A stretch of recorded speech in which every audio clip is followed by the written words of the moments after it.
the set of clay.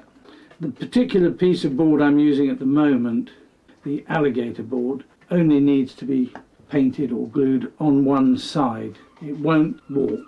Other boards, if you're going to do this, paint or wet damp the other side of it as well, so that you get equal absorption through the board and you shouldn't get any warping.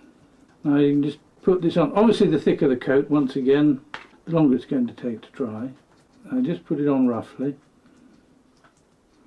cover the area that you need, and then using my faithful palette knife I can then smooth this down. It will never go absolutely flat like plaster, but then that isn't the effect that you're trying to achieve. So there we have the basis of whatever we're going to do.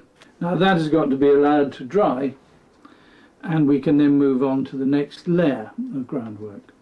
The next stage layer, I'm going to use a mix of herbs. This will give me contrasting colours and texture to go on my ground. These are just perfectly normal herbs that you can buy easily at any supermarket, deli. I happen to be using mint, basil and parsley, but the choice is yours. Whichever one you use, at least you can be guaranteed that your diorama will smell very nice. There is a distinct difference in both colour and texture of those three herbs. The lightest one is going to be the one obviously that shows up most. Now to make these stick down, I'm going to go back to using the scenic cement, but I'm going to use it in this refillable pump bottle. Now this gives you a finer spray than with the normal trigger type spray bottles, so it's a bit easier to spray onto your groundwork.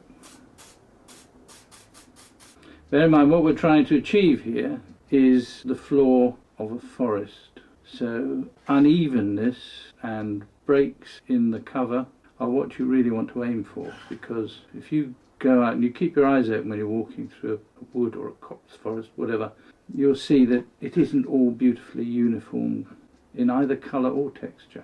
Now, as well as being able to get items like these herbs, you can get a lot of material just by keeping your eyes open when you walk around. So in this instance I'm going to use some small aged wood, no bark, it's just polished dead wood, and I'm going to lay this at random. It doesn't matter where you put them. Have one like that. Again, you'll find branches that have fallen from trees and they're